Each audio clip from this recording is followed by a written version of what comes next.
ಚಂದ್ರಚೂಡ ಶಿವ ಶಂಕರ ಪಾರ್ವತಿ ರಮಣನೆ ನಿನಗೆ ನಮೋ ನಮೋ.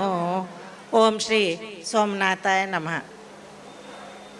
ಮಾತಾಡಲಿಕ್ಕೆ ಕಷ್ಟ, ಯಾಕೆ ಅಂದರೆ ನನ್ನ ತಮ್ಮ ಮಾಡಿದ್ದು ಅವನ ಒಟ್ಟಿಗೆ ಸೇರಿ ಎಲ್ಲರೂ ಇದರಲ್ಲಿ ಸೇರಿದ್ದಾರೆ. ಆದರೂ ನೋಡುವಾಗ ಮನ ತುಂಬಿ ಈಗ ಮಾತಾಡೋದು ಕಷ್ಟ ಆಗಿದೆ. ವೇದಿಕೆಯಲ್ಲಿರುವ ಎಲ್ಲ ಗಣ್ಯರಿಗೆ ಹಾಗೂ ಶ್ರೀ ಸೋಮನಾಥೇಶ್ವರ ಪುನಃಪ್ರತಿಷ್ಠಾನ ಸಮಿತಿ ಹಾಗೂ ಬ್ರಹ್ಮಕಳಸ ಸಮಿತಿಯವರಿಗೆ ಮತ್ತು ಬಂದಂತಹ ಭಕ್ತರಿಗೆ ನನ್ನ ನಮಸ್ಕಾರಗಳು. ಈ ದೇವಸ್ಥಾನ ಬಹಳ ಸುಂದರವಾಗಿ ಮೂಡಿಬಂದಿದೆ. ಪುತ್ತೆಯ ಮಹಾತೋಭಾರ ಶ್ರೀ ಸೋಮನಾಥೇಶ್ವರ ದೇವಾಲಯ ಚೌಟರ ಸ್ಥಾಪನೆ, ತಿರುಮಲರಾಯರ ಸ್ಥಾಪನೆ. ಒಂದು ಮಾತು ನೆನಪಾಗ್ತದೆ. ಒಬ್ಬ ಹುಡುಗನ ಹತ್ರ ಕೇಳಿದ್ರಂತೆ, ನಿನ್ನ ತಂದೆಯ ಹೆಸರು ಗೊತ್ತಿದೆಯಾ? ಗೊತ್ತಿದೆ. ನಿನ್ನ ಅಜ್ಜನ ಹೆಸರು ಗೊತ್ತಿದೆಯಾ? ಗೊತ್ತಿದೆ. ನಿನ್ನ ಅಜ್ಜನ ತಂದೆಯ ಹೆಸರು ಗೊತ್ತಿದೆಯಾ? ಅಷ್ಟಕ್ಕೆ ಆ ಹುಡುಗನಿಗೆ ಹೆಸರು ಗೊತ್ತಿಲ್ಲ, ಮರ್ತು ಬಿಟ್ಟಿದ್ದಾನೆ. ಯಾಕೆ ಅಂದರೆ ಅವರ ಅಜ್ಜನ ಅಜ್ಜ ಅಷ್ಟು ಕೆಲಸ ಮಾಡಲಿಲ್ಲ, ಆ ಹುಡುಗನಿಗೆ ಗೊತ್ತಿಲ್ಲ. ಆದರೆ ಇವತ್ತು ತಿರುಮಲಾಯ ಚೌಟರ ಹೆಸರು ಇಲ್ಲಿ 850 ವರ್ಷದ ನಂತರವೂ ನಾವೆಲ್ಲ ನೆನಪು ಮಾಡ್ಕೊಳ್ತಾ ಇದ್ದೇವೆ. ಯಾಕೆಂದರೆ ಅಷ್ಟು ಒಳ್ಳೆಯ ಹೆಸರು ಮಾಡಿರೋದ್ರಿಂದ ಅಷ್ಟು ಒಳ್ಳೆಯ ಕೆಲಸ ಮಾಡಬೇಕು ಅನ್ನುವಂಥದ್ದನ್ನು ನಮಗೆ ಅವರು ತೋರಿಸಿಕೊಟ್ಟಿದ್ದಾರೆ. ಆದ್ದರಿಂದ ಇಲ್ಲಿ ನಮಗೆ ಅದನ್ನು ನೋಡುವಾಗ ಇದೇ ಸಂತೋಷ ಆಗ್ತದೆ. ಮತ್ತೊಂದು ಮಾತು ಹೇಳ್ತಾರೆ, ಇಲ್ಲಿ ಈ ಸ್ಥಳ ದನ ಮತ್ತು ಹುಲಿ ಒಟ್ಟಿಗೆ ಇದ್ದ ಸ್ಥಳ ಅಂತ. ಅದರ ಅರ್ಥ ಎಂತಹ ವೈರಿಗಳು ಕೂಡ ಇಲ್ಲಿಗೆ ಬಂದಾಗ ಅವರ ವೈರತ್ವ ಬಿಟ್ಟು ಒಟ್ಟಿಗಾಗಿ ಚೆನ್ನಾಗಿ ಇರ್ತಾರೆ. ಅದೇನು ಅಂದರೆ ಅದೇ ಧರ್ಮ, ದಯಾಮೂಲವೇ ಧರ್ಮ, ಬೇರೇನು ಧರ್ಮ ಅಲ್ಲ.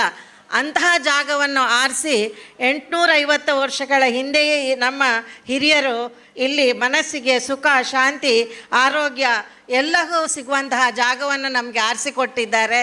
ಅದನ್ನು ಕಿರಿಯರು ಈಗ ನಡೆಸಿಕೊಂಡು ಹೋಗುವಂಥದ್ದು ನಮ್ಮ ಭಾಗ್ಯ ಅಂತ ತಿಳ್ಕೊಂಡಿದ್ದೇನೆ. ಅಬ್ಬಕ್ಕ ರಾಣಿಯ ಆರಾಧ್ಯ ದೇವರು ಶ್ರೀ ಸೋಮನಾಥ ಅವರು ಸ್ವಾತಂತ್ರ್ಯ ಹೋರಾಟಗಾರ್ತಿ, ಎಲ್ರಿಗೂ ಗೊತ್ತಿರುವಂಥದ್ದು. ಅಂದರೆ 3-4 ಹಬ್ಬಕ್ಕ ಎಲ್ಲ ಹೇಳ್ತಾರೆ. ಆದರೆ ನಮಗೆ ಇಷ್ಟು ಗೊತ್ತಿದೆ, ನಮ್ಮ ಒಂದು ರಾಣಿಯಾಗಿ ಹೆಂಗಸಾಗಿ ಸ್ವಾತಂತ್ರ್ಯಕ್ಕೆ ಆವಾಗ ಅವರು ಹೋರಾಡಿದ್ದಾರೆ. ಆದರೆ ಪೋರ್ಚುಗೀಸರ ವಿರುದ್ಧ ಹೋರಾಡುವಾಗ ಪ್ರತಿ ಸಲ ಅವರು ಸೋಮನಾಥೇಶ್ವರನನ್ನು ನೆನೆದು ಕೈ ಮುಗಿದು ಯುದ್ಧದ ಕಣಕ್ಕೆ ಇಳಿದು ಗೆದ್ದು ಬಂದ ಹೋರಾಟಗಾರ್ತಿ. ಇದೆಲ್ಲ ಈ ದೇವರ ಶಕ್ತಿ ಮತ್ತು ಕೃಪೆ ಅಂತ ನಾನು ತಿಳ್ಕೊಂಡಿದ್ದೇನೆ.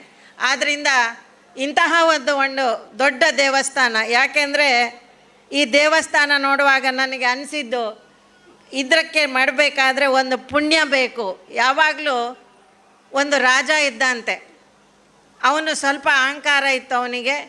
ಅವನೊಂದು ದೋಣಿಯಲ್ಲಿ ಹೋಗ್ತಾ ಇರುವಾಗ ಒಬ್ಬ ಸ್ವಾಮೀಜಿ ಬಂದು ಆ ದೋಣಿಯಲ್ಲಿ ಕೂತ್ಕೊಳ್ತಾನಂತೆ. ಕೂತು ಅವನೊಂದು ವಿಚಿತ್ರ, ಆದರೆ ಜನರಿಗೆಲ್ಲ ಗೊತ್ತಿತ್ತು ಅವನೊಂದು ದೊಡ್ಡ ಸಂತ, ಇವನು ಒಳ್ಳೆ ಕೆಲಸ ಮಾಡ್ತಾನೆ ಅಂತ. ಬಂದವನು ಸೀದಾ ರಾಜನ ಏನು ಕತ್ತಿ ಇರ್ತದೆ, ಖಡ್ಗ ಇರ್ತದೆ, ಅದನ್ನು ತೆಗಿತಾನೆ. ಆ ಖಡ್ಗ ತೆಗೆದಾಗ ರಾಜನಿಗೆ ಸಿಟ್ಟು ಬರ್ತದೆ, ನನಗೆ ಒಬ್ಬ ಚಕ್ರವರ್ತಿ ಕೊಟ್ಟ ಖಡ್ಗವನ್ನು ಈಗ ಇವನು ಸೀದಾ ತೆಗೆದಿದ್ದಾನೆ ಅಂತ. ಆಗ ಅಂಗರಕ್ಷಕರಿಗೆ ಹೇಳ್ತಾರೆ, ನೀನು ಹೋಗಿ ಅವನನ್ನು ನದಿಗೆ ದೂಡು ಅಂತ. ಆದರೆ ಅಂಗರಕ್ಷಕರಿಗೆ ಗೊತ್ತಿದ್ದ ಇವರು ದೊಡ್ಡ ಸಂತ, ಆಗಬಾರ್ದು. ಮಂತ್ರಿ ಬಂದು ರಾಜನಿಗೆ ಸಮಾಧಾನ ಮಾಡ್ತಾರೆ, ಅವನನ್ನು ಸ್ವಲ್ಪ ಹೊತ್ತು ನೋಡುವ ಯಾಕೆ ಹೀಗೆ ಮಾಡಿದ ಅಂತ. ದಡ ಹತ್ತಿರ ಬರುವಾಗ ಅವನು 2 ಕತ್ತಿಯನ್ನು, ಅದರಿಂದ ಒಂದೇ ಲೆಕ್ಕದ 2 ಖಡ್ಗವನ್ನು ತೆಗೆದು ರಾಜನಿಗೆ ಕೊಡ್ತಾನೆ. ನಿನ್ನ ಖಡ್ಗ ಯಾವುದು ನೋಡು ಅಂತ. ರಾಜ ತಿರುಗಿಸಿ ನೋಡಿದರೂ ಅವನ ಖಡ್ಗ ಯಾವುದು ಅಂತ ಅವನಿಗೆ ಗೊತ್ತೇ ಆಗೋದಿಲ್ಲ. ಆವಾಗ ಆ ಸಂತ ಹೇಳ್ತಾನೆ, ಮೂರ್ಖ ರಾಜ, 2 ಖಡ್ಗದಲ್ಲಿ ನಿನ್ನದಾವುದು ಎಂದು ನಿನಗೆ ಗೊತ್ತಿಲ್ಲ, ಸುಮ್ಮನೆ ನನ್ನದು ಎಂದು ಬಡಿದುಕೊಳ್ಳುತ್ತಿ.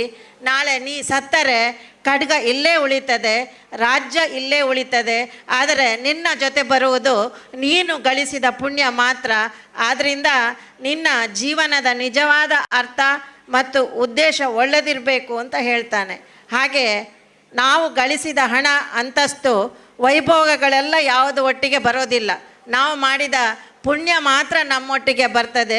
ಇಲ್ಲಿಯ ಈ ದೇವಸ್ಥಾನ ನೋಡುವಾಗ ನನ್ನ ತಮ್ಮನ ಮತ್ತು ಇಲ್ಲಿಯವರ ಪುಣ್ಯ ಆತ್ಮಶಕ್ತಿಯ ಸಾಧನೆಯಿಂದ ಈ ದೇವಸ್ಥಾನದ ನಿರ್ಮಾಣ ಆಗಿದೆ. ಅವರಿಗೆ ಪುಣ್ಯ ಖಂಡಿತ ಕಟ್ಟಿಟ್ಟ ಬುತ್ತಿ. ಇಲ್ಲಿ ಯಾರೆಲ್ಲ ಕಾರ್ಯಕರ್ತರು ಕೆಲಸ ಮಾಡಿದ್ದಾರೆ ಅವರಿಗೆ ಅವರೊಟ್ಟಿಗೆ ಯಾವ ವೈಭೋಗ ಬರೋದಿದ್ರೂ ಈ ಪುಣ್ಯ ಬರ್ತದೆ ಅಂತ ನಾನು ತಿಳ್ಕೊಂಡಿದ್ದೇನೆ. ನಾನು ಚಿಕ್ಕವಳಿದ್ದಾಗ ನನ್ನ ತಂದೆಯ ಜೊತೆಗೆ ಇಲ್ಲಿಗೆ ಬರ್ತಾ ಇದ್ದೆ. ಡಾಕ್ಟ್ರು ಉಡುಪರು ನಮ್ಮೊಟ್ಟಿಗೆ ಇರ್ತಾಯಿದ್ರು. ಇಲ್ಲಿ ಆಳು ಪಲ್ಲಂಕಿ, ಈಗ ಹಗಲು ರಥೋತ್ಸವ ಎಲ್ಲವೂ ಬಹಳ ಜೋರಿನಿಂದ ಆಗ್ತಾಯಿತ್ತು. ಎಲ್ಲರೂ ಬಹಳ ಜನ, ಅವತ್ತು ಕೆಲಸದವರಿಗೆಲ್ಲ ರಜೆ. ನಮ್ಮ ಮನೆಯಲ್ಲಿ ಎಲ್ಲ ಹೇಳ್ತಾಯಿದ್ರು, ಇವತ್ತು ಪುತ್ತೆ ಜಾತ್ರೆ, ನಮಗೆಲ್ಲ ರಜೆ ಅಂತ ಎಲ್ಲರೂ ರಜೆ ಹಾಕ್ತಾಯಿದ್ರು. ಅಂಥ ಸಮಯ ನಾನು ನೋಡಿದ್ದೆ. ಇವತ್ತು ಅಷ್ಟು ದೊಡ್ಡ ಜಾತ್ರೆ ಪುನಃ ಆಗುವ ಹಾಗೆ ವಿಜೃಂಭಣೆಯಿಂದ ಇನ್ನೊಮ್ಮೆ ನಾಡಿದ್ದು ಏಪ್ರಿಲಲ್ಲಿ ಇಂತಹ ಸುಂದರವಾದ ದೇವಸ್ಥಾನದಲ್ಲಿ ನನ್ನ ತಮ್ಮ ಮತ್ತು ಅವರ ಜೀರ್ಣೋದ್ಧಾರ ಸಮಿತಿಯವರು ಇವತ್ತು ಏನು ಕಟ್ಟಿದ್ದಾರೆ, ಎರಡು ಕಣ್ಣು ಸಾಕಾಗ್ತಾ ಇಲ್ಲ. ಆ ಹಿರಿಮೆಗೆ ತಕ್ಕ ದೇವಸ್ಥಾನ ಆಗಿದೆ. ಇದರ ಹಿಂದೆ ದೇವರ ಪ್ರಭಾವ ಕಾಣ್ತದೆ. ಯಾರಾದರೂ ದೇವರು ಇದ್ದಾರಾ ಅಂತ ಕೇಳುವ ಪ್ರಶ್ನೆ ಹಾಕಿದರೆ ಈ ದೇವಸ್ಥಾನ ನೋಡಿದವರಿಗೆ ದೇವರು ಇದ್ದಾರೆ ಅಂತ ತೋರಿಸಿಕೊಟ್ಟಿದ್ದಾರೆ ಅಂತ ಅವರ ಪರಿಶ್ರಮಕ್ಕೆ ನಾನು ಎಲ್ಲರನ್ನು ಅಭಿನಂದಿಸ್ತೇನೆ.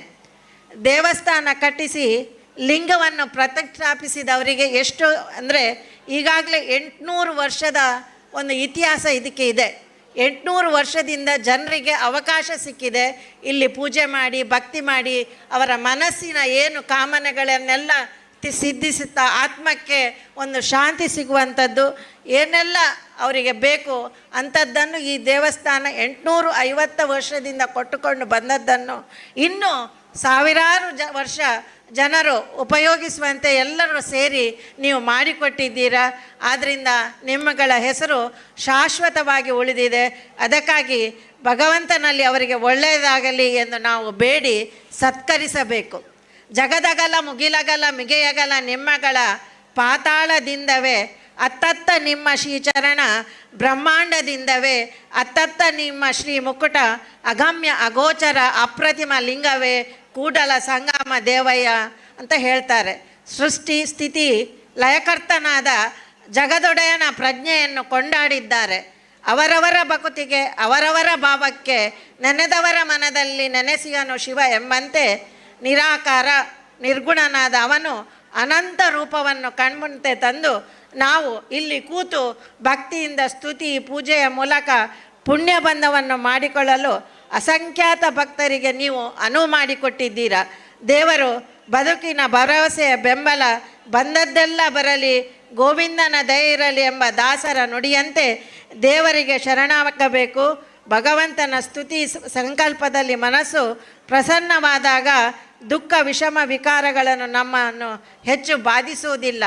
ಅಂತಹ ಒಂದು ದೇವಸ್ಥಾನವನ್ನು ಕಟ್ಟಿದಂತಹ ಜೀರ್ಣೋದ್ಧಾರ ಮಾಡಿದಂಥ ಇವತ್ತು ನನ್ನ ತಮ್ಮ ಇರ್ಬೋದು, ಇದರ ಕಾರ್ಯಕರ್ತರು ಇರ್ಬೋದು, ಸಮಿತಿಯವರು ಇರ್ಬೋದು, ಈ ಕೆಲಸದ ಧರ್ಮದ ಕೆಲಸದಿಂದ ಅವರಿಗೆ ಬೇಡದೆಯೇ ಚಿಂತಿಸದೆಯೇ ಅಧಿಕವಾದ ಫಲವನ್ನು ದೇವರು ಕೊಡುತ್ತಾರೆ. ಅದು ಎಲ್ಲರಿಗೂ ಸಿಕ್ಕಿದ ಈ ಫಲವು ಅನಿರ್ವಚನೀಯವೂ ಅಚಿಂತ್ಯವೂ ಆಗಿರ್ತದೆ. ಇವರ ಕುಟುಂಬದವರಿಗೆ ಎಲ್ಲ ಇವರಿಗಲ್ಲದೆ ಇವರ ಕುಟುಂಬದವರಿಗೂ ಆ ಸೋಮನಾಥ ದೇವರು ಇನ್ನಷ್ಟು ಆರೋಗ್ಯ ಐಶ್ವರ್ಯ ಮನಸ್ಸಿಗೆ ಶಾಂತಿ ಕೊಡಲಿ ಎಂಬ ಶುಭವನ್ನು ಹಾರೈಸುತ್ತಾ ನನ್ನ ಮಾತನ್ನು ಮುಗಿಸ್ತೇನೆ. ಎಲ್ರಿಗೂ ವಂದನೆಗಳು.